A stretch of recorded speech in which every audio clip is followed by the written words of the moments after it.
We are DEATHBREAKER, and you're watching Metal Cross TV.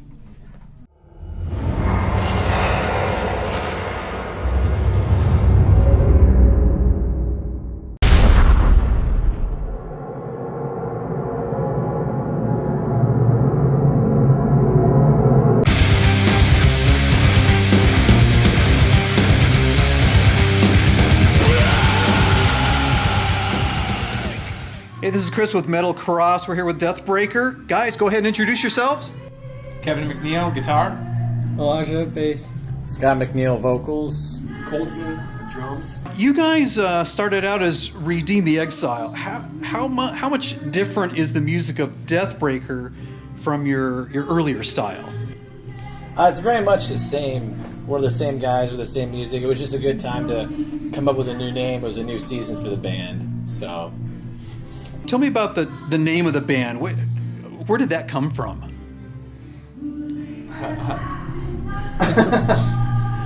Is that on me? That's on you. Okay, that's on me. Well, we spent a few weeks. We knew we wanted to kind of rebrand. We wanted to it was a new season for the band. We needed a new name. And so we spent a couple weeks just coming up with new names. And DEATHBREAKER was just one of the names as two words that was thrown out. That we just kind of had it on one of our lists, not actually considering it. And we were talking with some people at our label, Face Down, and they said, hey, you know what, we actually really like this name. What if you put it together as one word? And we went, hey, that's kind of cool. So we talked about it and discussed it and spent some time in prayer, and that's who we became. And then what about the band symbol? Is there a special meaning behind that symbol that you guys have on the front of your album? Yeah, so the symbol was created by one of the guys at the label who we just gave him the band name and said, what comes to your mind? What do you think of when you come up with that? And it's a depiction of just like a broken tombstone. So DEATHBREAKER. So that's kind of where that comes from. On your release Disconnect, the lyrics seem to have some pretty deep spiritual meanings. Songs like The Sinking, which starts out with God have mercy, and the track In Error. Without you we need something. Without you we are nothing. Without you inside there's nothing alive. And it ends up with, this is the time to start believing. Can you elaborate a little bit more on what you mean by that? Start believing in what? I think you start believing what God says about you and not what the enemy says about you. I think there's a lot of where we live in a lot of defeat. And these lyrics aren't written just vaguely. Like, these are real life stories. These are real life things. And so a lot of times they're written from a place of defeat. And so to read that and to say, this is the end of it, like, this is time to start believing. If God is victorious and he's given us the strength to endure, then it's time to start living like it. So that kind of leads me into the next question here, is what is your opinion on Satan and demons? I mean, do you believe that they exist, or and they're influencing the world today as you guys see it and you're on tour and that kind of thing? I'll say I believe what we feel the Bible says about it. I mean, I think that Jesus does talk about spiritual warfare, does talk about the enemy and his minions. So yeah, I do believe there is a spiritual realm. I do believe that there's demons. I do believe there's angels. I also believe that there's times maybe we put too much weight into it. If Christ is king and everything must bow, then let's focus on that, and let's focus on the victory in Jesus. Not forgetting that maybe spiritual warfare is real, but we focus on the problems more so than on Jesus as a solution. And so with that, we get caught up in forgetting our identity and who we are. So yeah, I will say we very much believe that.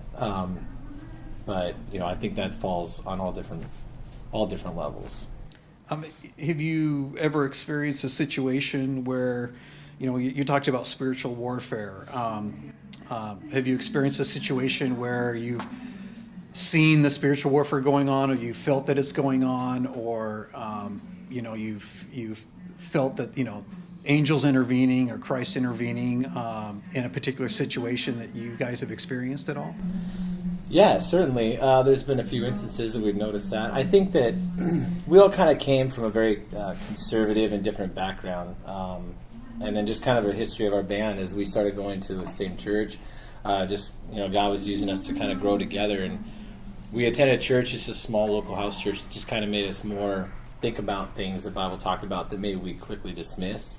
So with that said, when we can all enter an environment and we can feel a lot of opposition and we can feel a lot of spiritual oppression, but now we can identify it as that. Before we were just said, man, I'm just really bumming out. I'm not feeling good today, or I'm really tired. I don't want to play.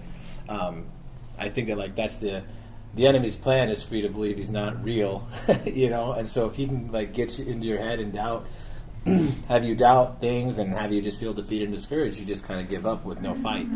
And so, yes, I think there was certainly times we walk into a place and we're able to identify, hey, I think that, we're supposed to play this show because none of us want to be here, If there was a message that DEATHBREAKER wanted to convey, to your fans, what would that message be? So, this touches on a lot of levels, but it's just an overarching answer.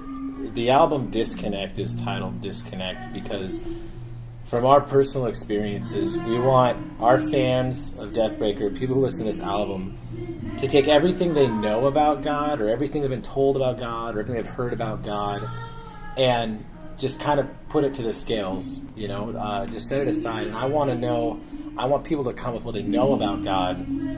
There's a lot of things I believed about God growing up that, in my relationship with God, I've realized, this is not truth.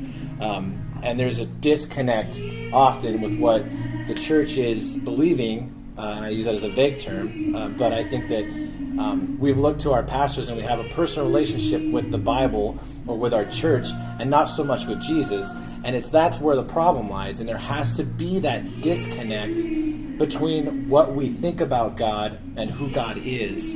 Again, these are vague terms here, so it's easy to disagree with what I'm saying, and that's okay. But for us, that's what the album Disconnect means. Excellent, thank you. Well, hey guys, I really appreciate your time. Thank you for spending the time here with Metal Cross. I'm really looking forward to the show. It's going to rock. Thanks, guys. Appreciate it. Yeah.